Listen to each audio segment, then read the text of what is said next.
না, তিনি তো বলেছেন যে আমাদের যে 13 লক্ষ জনজাতিদের টিপ্রাসাদের কথা বলার জন্য পার্লামেন্টে একজন প্রতিনিধি আমাদের দরকার, যিনি একদম কোন প্রকারের পক্ষ না নিয়ে একই পক্ষ থাকবে টিপ্রাসাদের জন্য কথা বলা।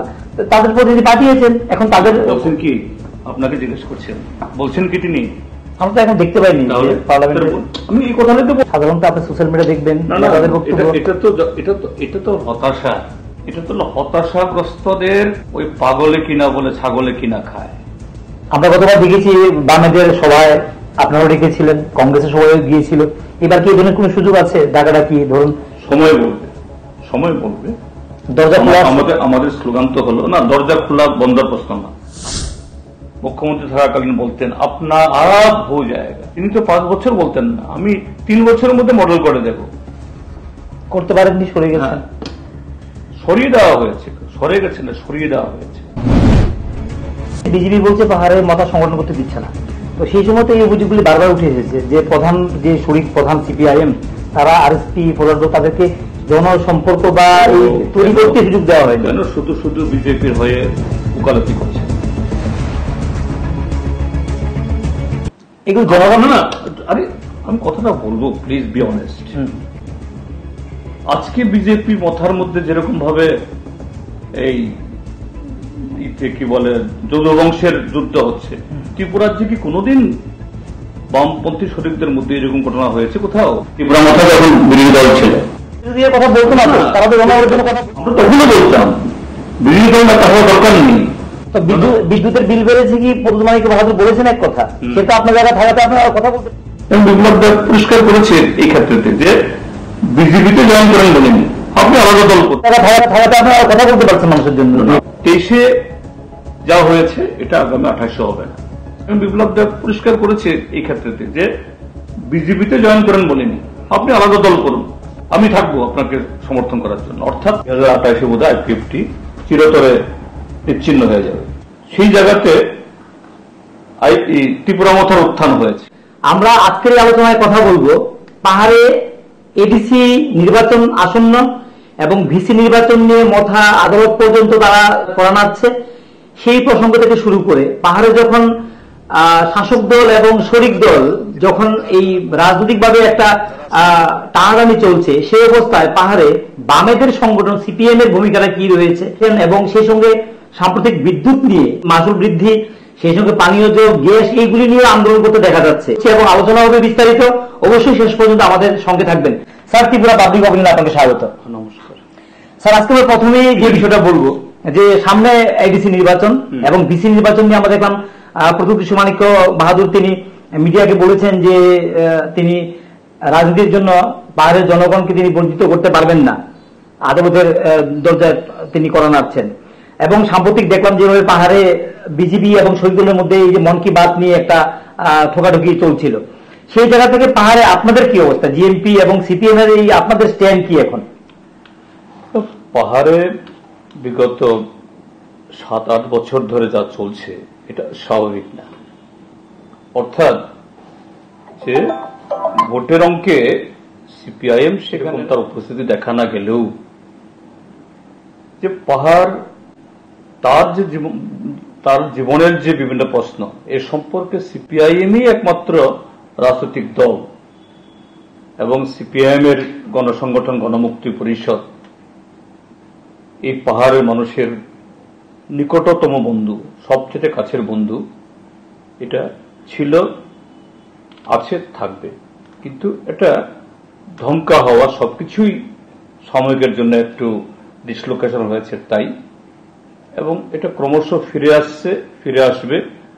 পাহাড় আবার সসম্মানে বামপন্থীদের দখলে আসবে।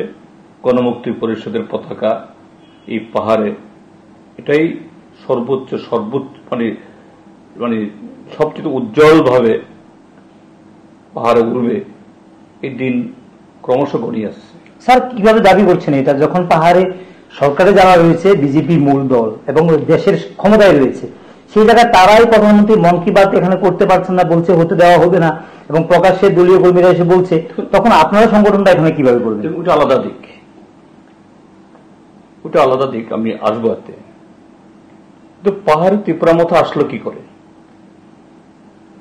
ত্রিপুরামথা এসছে এইভাবে, তার আগে আইপিএফ কি, যে গণমুক্তি পরিষদ যে লড়াইয়ের মধ্য দিয়ে বামপন্থী ফ্রন্ট সরকার তৈরি করার মধ্য দিয়ে একটা সময়ে যে পাহাড়ে একটা ইট পড়ত না, এক ফোঁটা বিশুদ্ধ পানীয় জল পাওয়া যেত না, পাহাড়ে যে এই এলাকার পর এলাকা খুঁজলেও একজন ম্যাট্রিক পাস লোক পাওয়া যেত না, একজন সরকারি কর্মচারী পাওয়া যেত না, প্রশাসন পাহাড়ে যেত না, পাহাড়কে এসে শহরে এসে নতজানু হয়ে ভিক্ষা করলে পরে ছেটে ফোটা একটু ভিক্ষা পাওয়া যেত। বামপন্থী ফ্রন্ট সরকার এটা সেই রাজন্য আমল থেকে চলে আসছিল। এটা এই নয় যে শুধু 1949 ইংরেজির 15 অক্টোবরের পর 1978 ইংরেজি বামপন্থী ফ্রন্ট সরকার আসা অবধি পাহাড়ের চিত্র এরকম, এটা তার আগে থেকেও তাই ছিল।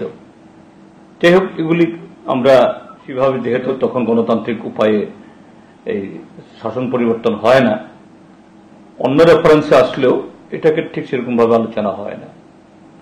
তো এই জায়গায় এটা যে কোনো নিরপেক্ষভাবে যে কোনো একজন নাগরিক, তিনি পাহাড়ের বাসিন্দা হন বা সমতলের, এটা স্বীকার করতে বাধ্য হবেন গণমুক্তি পরিষদ, সিপিআইএম, বামফ্রন্টের জন্যই পাহাড়ে প্রশাসন গেছে, পাহাড়ের মানুষ সভ্যতার আলো দেখেছে, পাহাড়ে উন্নয়ন এই শব্দটি উচ্চারিত হয়েছে। আচ্ছা স্যার, আপনাদের আমি বলছি জায়গাতে, তো এই জায়গায় এসে প্রথমত আইপিএফটি এনসি দেববর্মা নেতৃত্বে, পরবর্তী সময়েতে ত্রিপুরামথা প্রদ্যুৎ মাণিক্য কিশোর নেতৃত্বে তারা বলল যে না, এইভাবে চলতে থাকলে পরে আমাদের বহু সময় লাগবে, অন্যদের সাথে সমকক্ষ হতে পাহাড়ের মানুষদের বহু সময় লাগবে, কাজেই এই গতিতে চললে হবে না, আমরা ত্রিপুরাল্যান্ড গ্রেটার ত্রিপুরাল্যান্ড করে দেব এবং সেখানে নাটকীয় উপস্থাপনার মধ্য দিয়ে দিল্লিতে রাজনাথ সিং এবং ত্রিপুরাতে নরেন্দ্র মোদীদের সাথে, অমিত শাহের সাথে কোলাকুলি করে, এবং দিল্লি থেকে যারা এসেছেন কুশীলবরা, তারাও এই ত্রিপুরাজ্যের অন্যান্য অংশের লোকেরা সহ এই পাহাড়ের জনগণকে, সর্বমতি লোকদেরকে ঠকিয়েছেন। হ্যাঁ, ত্রিপুরামথা যা বলছে সব হবে, তার চেয়েও বেশি হবে, কিন্তু প্রথমত আইপিএফটি করেছিল, আইপিএফটি 5 বছরের মধ্যে অবলুপ্তি ঘটে গেছে। আগামী 2028-এ বোধহয় আইপিএফটি চিরতরে নিচ্ছিন্ন হয়ে যাবে। এখন সেই জায়গাতে ত্রিপুরামথার উত্থান হয়েছে এবং ত্রিপুরামথা প্রথম 2-3 বছরের একেবারে 23 সালে বিধানসভা অবধি হিমালয় চূড়াতে উঠে গেছে। এখন হলপ করে বলতে পারবি কি পাহাড়ে এই ত্রিপুরামথার সেই হোল্ড আছে? পাহাড়ে ত্রিপুরামথা সেরকম ভাবে অবিসংবাদিত ভাবে পাহাড়ের জনগণের স্বতঃস্ফূর্ত সে পাচ্ছে।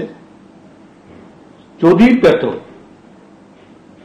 ওই সেদিন মন কি বাতের উপর আক্রমণটা হতো না, কারণ একজন লোক, এটা দলই হোক বা কোন ধর্মীয় প্রতিষ্ঠান বা কোন সামাজিক প্রতিষ্ঠান, সেই নেতা বা তার দল যদি এটা বুঝে না পাহাড়ের লোক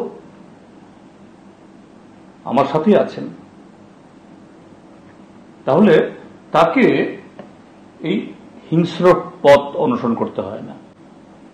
এবং সেই হিংস্র তাদের সেই ভূমিকা সেদিন অভিনীত হয়েছে আশ্রামবাড়িতে, তার 4 দিন বাদে হয়েছে জাম্পুই জলাতে, তার 2 দিন বাদে হয়েছে টাকার জলাতে, এবং আগামী দিন এগুলি চলতে থাকবে। কিন্তু আমরা দেখলাম কয়েকজন কর্মী এসে বলছেন মথার, যে এটা আসলে ক্ষোভটা হচ্ছে যে গ্রেটার ত্রিপুরাল্যান্ডের পরবর্তীতে যে অ্যাকর্ড হয়েছিল, ইন্টারভিউ নিয়ে কথা হয়েছে, বিভিন্ন কমিটমেন্ট, সেই কমিটমেন্টটা কেন্দ্র এখন পূরণ করছে না, সেই ক্ষোভটাই তারা প্রদর্শন করছে। একই তো কথা, সেটাই তো ঠিকই তো বললাম আমি।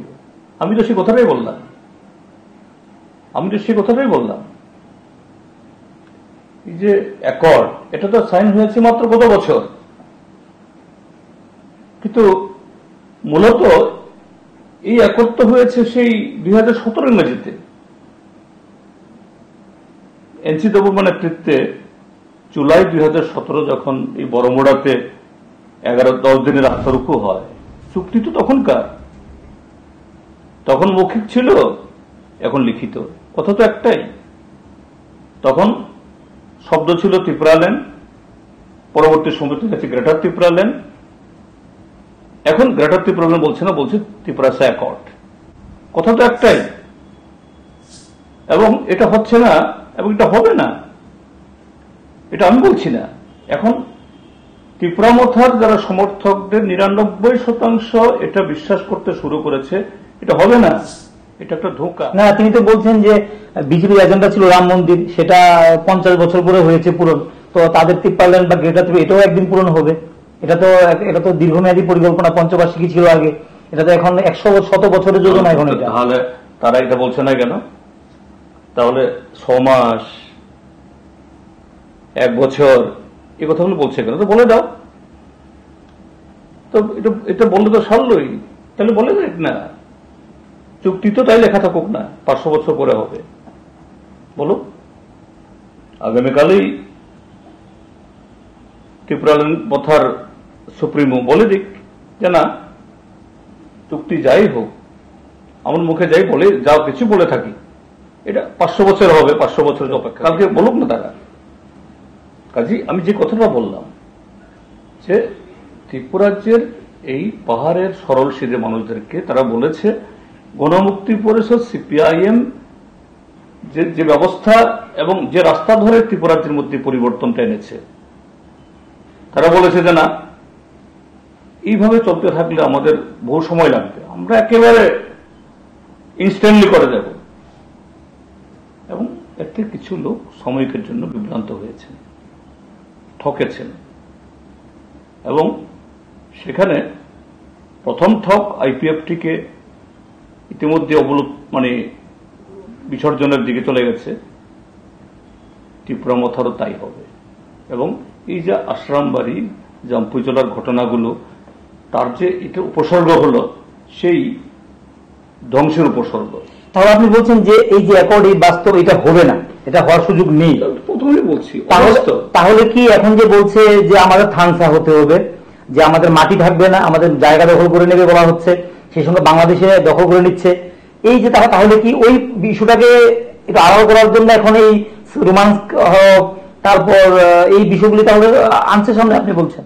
তো ধোঁকা দিতে হয়। আরে ত্রিপুরাজ্যের মধ্যে এডিসি কি থানসার জন্য হয়েছে? তখন থানসা কোথায় ছিল?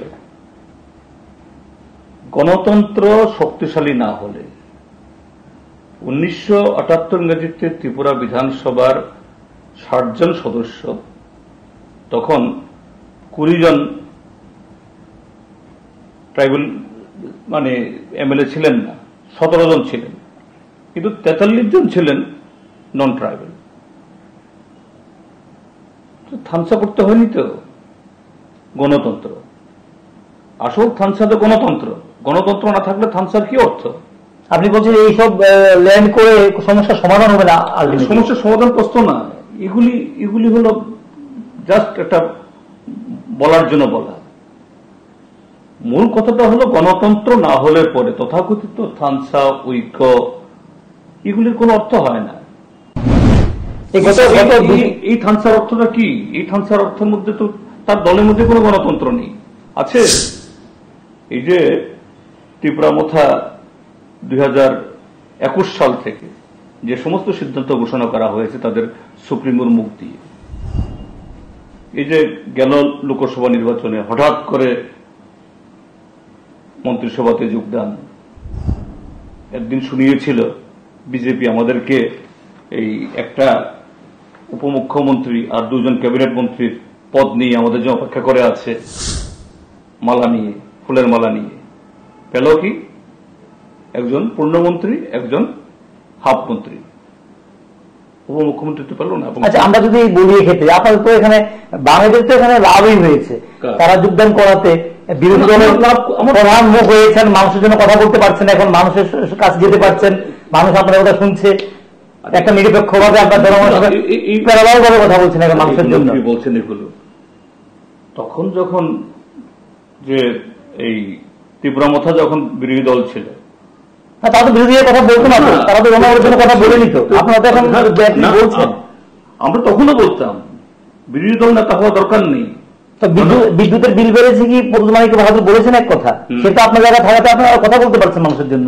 তো অন্যদিকে নিয়ে যাচ্ছেন কথাটা, যে সরকারিভাবে হয়তো আমরা বিরোধী দল হিসেবে স্বীকৃতি পাইনি, বিরোধী দল নেতা হিসেবে স্বীকৃতি পাইনি, কিন্তু বিধানসভাতে জনগণের কথা তো আমরাই বলতাম, তখনও বলতাম, এখনো বলি। বরঞ্চ তারা বিরোধী দলের সরকারিভাবে স্বীকৃত হয়েও এরা সরকারি নজর ভিত্তি করত, জনগণকে নিন্দিত হতো। এতে আমাদের লাভ লোকসানে আমরা সে হিসাব করি না। জনগণের কথা বলার জন্য এরকম সরকারি স্বীকৃতি প্রয়োজন হয় না।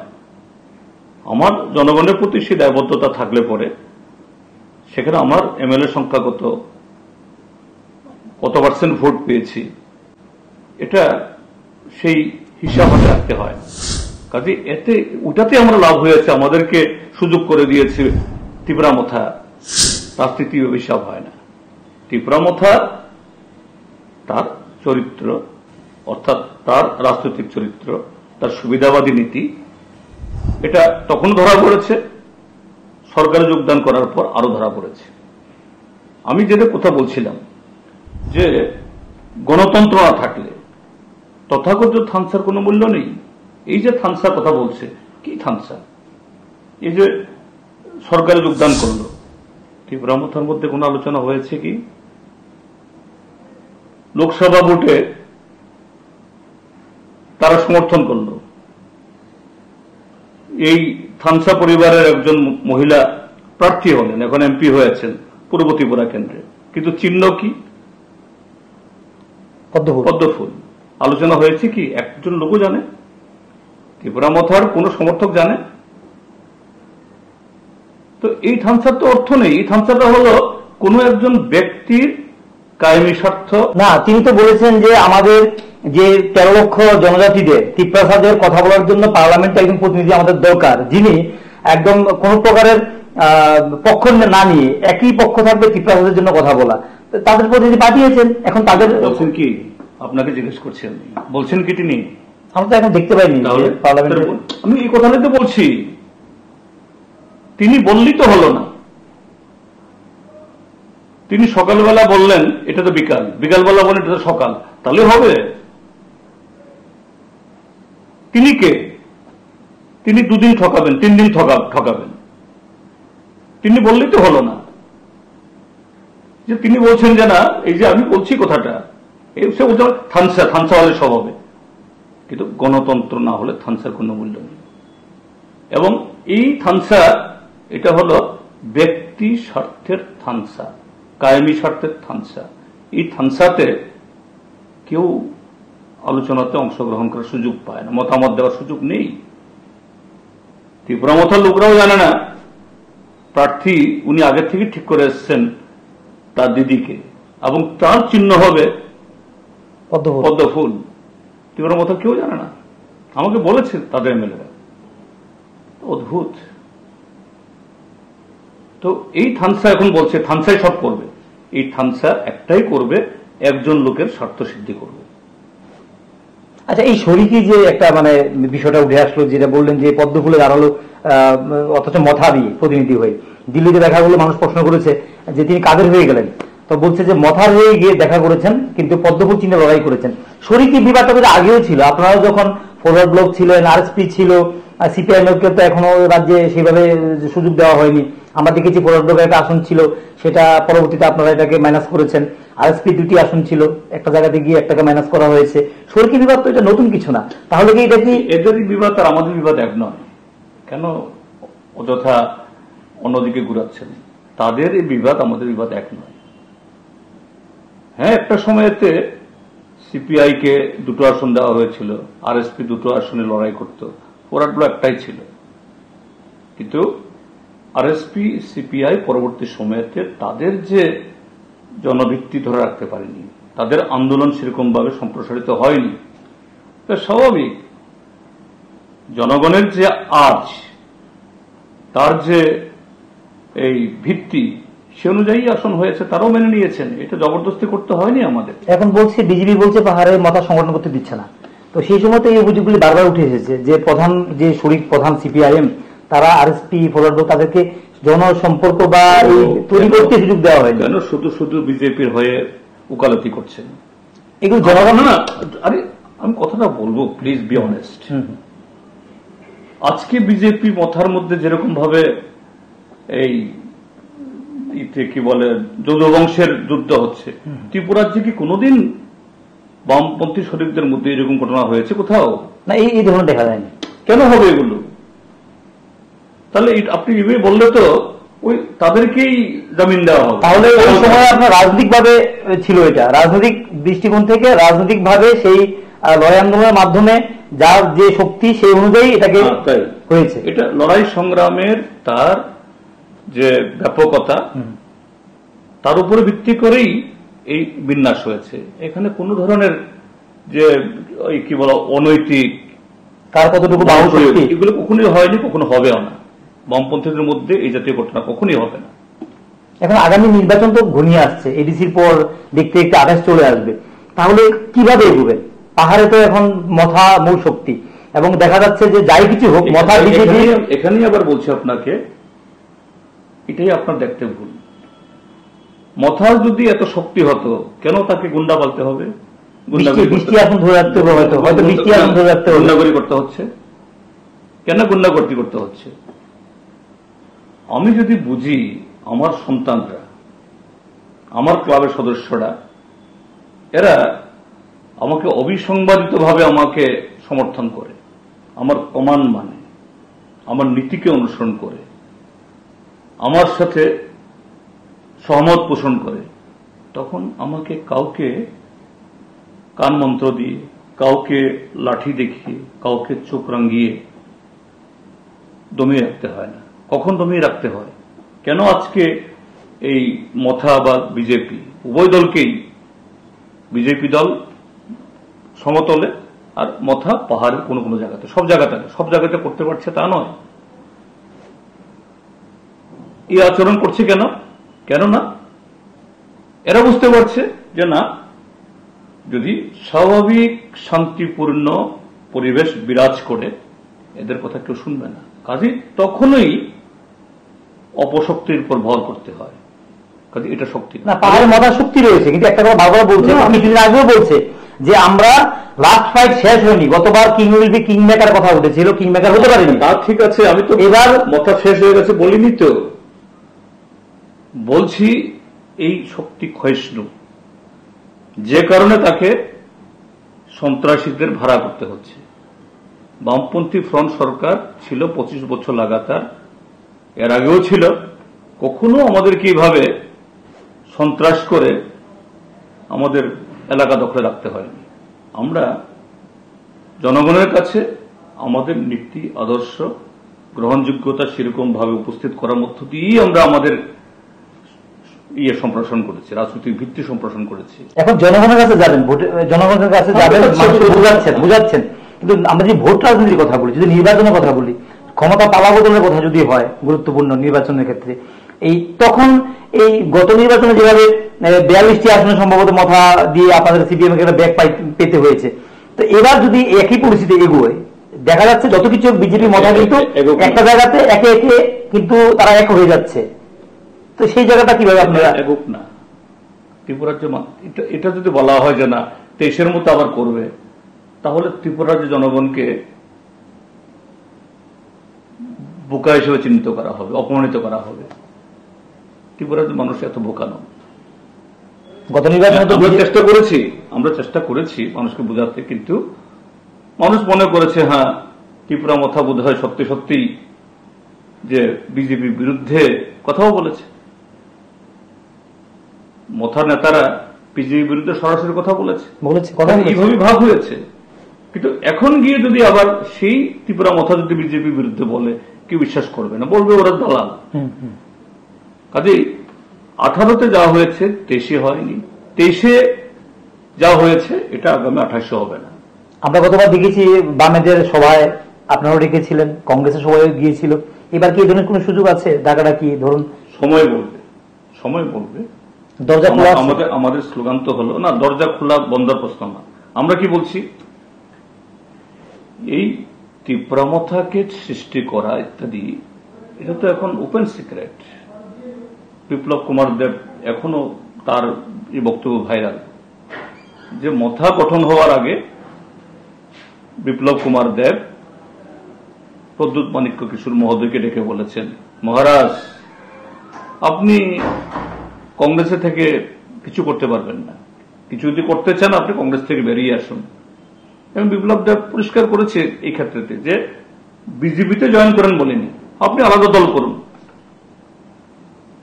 আমি থাকবো আপনাকে সমর্থন করার জন্য। অর্থাৎ এরকম ভাবে ক্যামোফ্লেক্স করে নেমেছে। সেদিনও বলেছে বিপ্লবের সঙ্গে সম্পর্ক এখনো ভালো, মধুর। হ্যাঁ, না সেটাই বলছি আমি।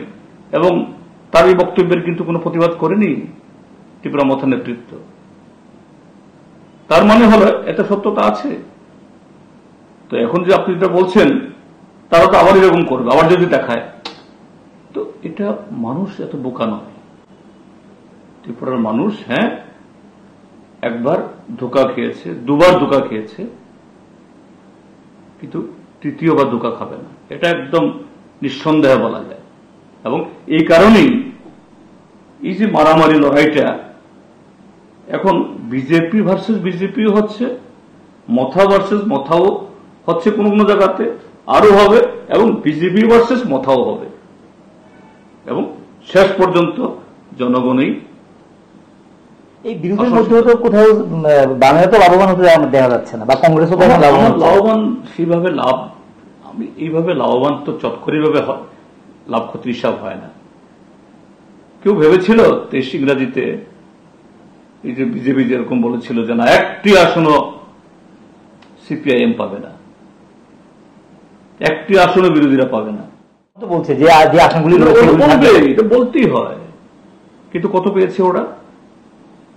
সেই 18 বিধানসভা নির্বাচনে যখন একটা আসনও ছিল না তাদের, তখন তারা 50% ভোট পেয়েছে 18-তে।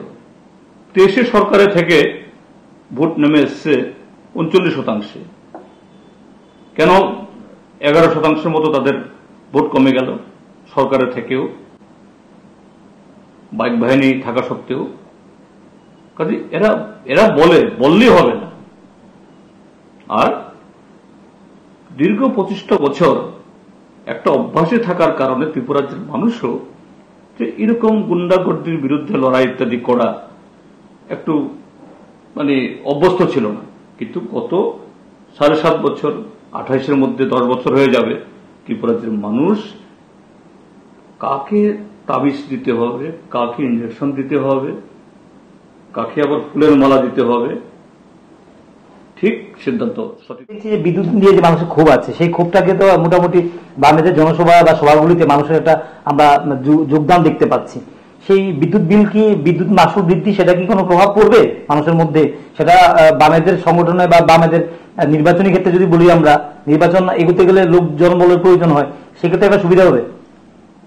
এটা শুধু বিদ্যুৎ কেন, বিদ্যুৎ তো অনেকগুলোর মধ্যে একটা। ত্রিপুরাজ্যের মানুষের কিন্তু এতটা রিয়াকশন কখনো আমরা দেখিনি, বিদ্যুৎ নিয়ে যতটা রিয়াকশন দেখাচ্ছে মানুষ। তার চেয়ে বেশি হচ্ছে, পানীয় জল নিয়ে হচ্ছে, রাস্তাঘাট নিয়ে হচ্ছে, এই যে জাতীয় সড়ক, প্রধানমন্ত্রী বলেন আমরা স্যাটেলাইট দিয়ে সার্ভে করে নাকি কাজ হয়, কোন জায়গাতে কি স্পেসিফিকেশন রাস্তা হবে। কাজে ভারতবর্ষের রাস্তায় এত নিখুঁত, এত গুণমান সম্পন্ন। কে বলছেন? অন্য কেউ নন, মাননীয় প্রধানমন্ত্রী। আজকে অবস্থাটা কি? বিপ্লব কুমার দেব, যিনি মুখ্যমন্ত্রী থাকাকালীন বলতেন আপনা আপ হো জায়গা, তিনি তো 5 বছর বলতেন না, আমি 3 বছরের মধ্যে মডেল করে দেব। করতে পারেননি, সরে গেছেন। সরিয়ে দেওয়া হয়েছে, সরে গেছে না, সরিয়ে দেওয়া হয়েছে। তো কি বলছেন তখন? তিনি মুখ্যমন্ত্রী থাকাকালীন সময়েতে তিনি নাকি দিল্লি থেকে 700-800 কোটি টাকা নিয়ে এসেছেন।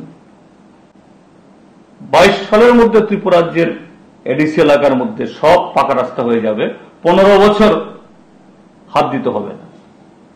এখন তো 25 সাল, 22 সাল আর 3 বছর আগে শেষ হয়ে গেছে। কি অবস্থা! জাতীয় সড়কের অবস্থা কি? গ্রামীণ রাস্তার কথা আমি বাদই দিলাম। আমি জাতীয় সড়কের অবস্থাটা কি, জনরবটা কি, কেন এগুলো হচ্ছে? কারণ ত্রিপুরার যে এখন কি পিডব্লিউডির কন্ট্রাক্টর, কি আরডির কন্ট্রাক্টর, কি সিপিডব্লিউ কন্ট্রাক্টর, কি জাতীয় সড়কের কন্ট্রাক্টর, এখানে ত্রিপুরার দস্তুর হয়ে গেছে শাসক দলকে ঘুষ না দিলে, কমিশন না দিলে সেখানে কাজই শুরু করতে পারে না। স্বাভাবিক, জাতীয় সড়ক যারা করে কন্ট্রাক্টর তারা তো জাতীয় স্তরের কন্ট্রাক্টর। নিশ্চিত ত্রিপুরা রাজ্যের চুনোপুটিদের দেয়নি, তারা দিয়েছে বড় বড় রুই কাতলাদের। ত্রিপুরা রাজ্যে সে রুই কাতলা কারা বুঝতে অসুবিধা হয় না। দুর্নীতি হচ্ছে, পাশাপাশি তো বিকল্প অনেক রাস্তাও হচ্ছে। কোথায়? এই তো আমরা দেখলাম না, আরে হচ্ছে তো কোথায়? তার কোয়ালিটিটা কি? তার মানে চুরি করার জন্য? চুরি করার জন্য? হ্যাঁ, টাকা তো আসছে, কিন্তু সেই টাকা তো খরচ হচ্ছে না, সব তো চলে যাচ্ছে অন্য। এবং এই যে গতকাল পরশু করবুকে সেখানকার কন্ট্রাক্টর অ্যাসোসিয়েশন, এখন কন্ট্রাক্টর অ্যাসোসিয়েশন কারা? সিপিএম এর ছেলেরা তো এখন ঢুকতে পারে না। একেবারে মার্কা মারা বিজেপির সমর্থক না হলে পরে কেউ কন্ট্রাক্টরের কাজ করতে পারে? কোন কাজ হলে তার ধারে কাছে কি ঘেঁষতে পারে? তারা সবাই বলছে সিপিএম এর লোকের ঘরে সব বেশি চাকরি যাচ্ছে, কর্মসংস্থান হচ্ছে, কন্ট্রাক্টরি করছে বেশি বেশি করে। আপনি বলছেন যে এখানে সব দলীয়। কে বলছে এগুলো? এগুলি তো আলোচনা হচ্ছে সাধারণত। আপনি সোশ্যাল মিডিয়া দেখবেন তাদের বক্তব্য। এটা তো হতাশা, এটা তো হতাশাগ্রস্তদের ওই পাগলে কিনা বলে ছাগলে কিনা খায়। এটা তো হতাশাগ্রস্ত মানুষের ওই ব্যক্তিগুলো। এই কন্ট্রাক্টর অ্যাসোসিয়েশন লিখিতভাবে এই গোমতী জেলার একজন বিধায়ক যে কোন তারিখে কার হাত দিয়ে কত টাকা দেওয়া হয়েছে অভিযোগ করেছে। আমার অভিযোগ নয়, আমি একজন দর্শক মাত্র, শ্রোতা মাত্র। এখন মজার কথাটা হলো, যার বিরুদ্ধে এত বড় গুরুতর অভিযোগ লিখিতভাবে, সে ভদ্রলোকের কোনো আজকে 24 ঘন্টা পেরিয়ে গেল, কোনো প্রতিক্রিয়া নেই, একটা প্রতিবাদ নেই কোথাও। তো আমি সাধারণ নাগরিক, আমি বিশ্বাস করতে বাধ্য। কেন তিনি দুর্বল, কেন তিনি এত এখানে কি বলেন বোয়া হয়ে গেলেন তাদের? কিন্তু বোয়া তো নন। এবং তার সুপ্রিমো তার দলের, তিনি লন্ডনে থাকুন আর দিল্লি থাকুন, শিলংয়ে থাকুন না কলকাতায় থাকুন, প্রতিদিন সকাল দুপুর সন্ধ্যা মধ্যরাত অব্দি ফেসবুকে প্রতিটি ঘটনার রিয়াকশন দিলেন না তো? এবং সোশ্যাল মিডিয়াতে তার ছবি সহ উঠছে, চেক সহ উঠেছে। তো আজকে ত্রিপুরাজ্যের মধ্যে দুর্নীতি, অরাজকতা, একটি মাত্র চাকরি প্রক্রিয়া শুরু করেছিল, সেটাও তো করা যায়। সেটাই দুর্নীতি, অরাজকতা যে কোন জায়গায় চলে গেছে। এবং এর সাথে কারা কারা যুক্ত। কিন্তু এত কিছুর মধ্যে তো এখনো অব্দি 7.5 বছরে তো এই বিকল্প কেন হয়ে উঠতে পারছে না বামেরা? কে বলছে বিকল্প না? এখন রাজ্যে বিকল্প কি? বিজেপি বিকল্প না বামেরা বিকল্প না কংগ্রেস? বিকল্প মানেটা কি? তো গণতান্ত্রিক ব্যবস্থায় তো 5 বছর না গেলে তো সে বিকল্প তৈরি হবে না। নির্বাচন আগে থেকে তো একটা ট্রেন্ড তৈরি হয়, নিশ্চয়ই তৈরি হয়েছে। এখন বিজেপির নেতা, ত্রিপুরা মথার নেতারা বলছে সিপিএম শেষ, বঙ্গোপসাগরে ফেলে দিব, বিচ্ছিন্ন হয়ে গেছে। কিন্তু যে কোনো ইয়েতেই সিপিএম কে গালাগাল করা ছাড়া, আরে সিপিএম তো একটা পঞ্চায়েত সিপিএম এর হাতে নেই, জেলা পরিষদ একটা আসনও নেই, এডিসিতেও একটা আসন নেই, বকলমে এডিসি তোমরা সবটা চালাচ্ছ, আর সিপিএম সেখানে গিয়ে আমরা কোথাও আমাদের সমর্থক কোনো জায়গাতে আমাদের সেরকম প্রভাব থাকলেও আমরা অন্যায়ভাবে কখনো এগুলি ইয়ে করতে চাই না। কিন্তু কি গ্রামাঞ্চলে কি শহরে সর্বত্র মুখ্যমন্ত্রী থেকে শুরু করে ওই তাদের এই স্থানীয় নেতা অবধি সিপিএম এর নাম নিয়েই তাদের গালাগাল দিতে হয়। এটাই বিকল্প। বিকল্প মানে শুধু আপনি রাস্তায় মিছিল দেখলে বিকল্প বলবেন না। আজকে বিজেপি তীব্রামথা দুটি দলই তারা স্বপ্নে হোক বা যাই হোক একমাত্র সিপিএম তারা দেখেন যে সিপিএমই যে বিকল্প, সিপিএমই যে তাদের আগামী দিনের ঘুম কেড়ে নিচ্ছে, পরিষ্কার জনগণের কাছে এটাই পরিষ্কার, এবং এটা আরো স্পষ্ট হবে যতদিন আসবে। যাই হোক, আজকে আমরা কথা বলবো এবং এই ভিডিওটি যেহেতু অনেক লম্বা, এই ভিডিওটি আমরা 2 থেকে 3টি পার্টে ভিডিওটি আমরা আপনাদের সামনে তুলে ধরবো। অবশ্যই 3টি পার্টই আপনারা দেখবেন। গুরুত্বপূর্ণ আলোচনা আমাদের সঙ্গে করেছেন বিরোধী দলীয় নেতা জিতেন চৌধুরী মহোদয়। আমরা কথা বললাম, আবারও আমরা বক্তব্য নেব এবং আমরা শাসক দলীয় যারা নেতৃত্বরা রয়েছেন তাদের কাছ থেকে আমরা বক্তব্য নেওয়ার চেষ্টা করবো, যদিও তারা বেশি বিজি থাকেন, তাদেরকে পাওয়াটা বড় কষ্টকর। কারণ আমরা দেখেছি যখন যারা ক্ষমতায় যান তাদেরকে পাওয়া বড় কষ্টকর হয়ে যায় এবং জনগণের সামনে সেই কথাগুলি উঠেও আসে না। সেই চেষ্টাটাই আমরা করছি।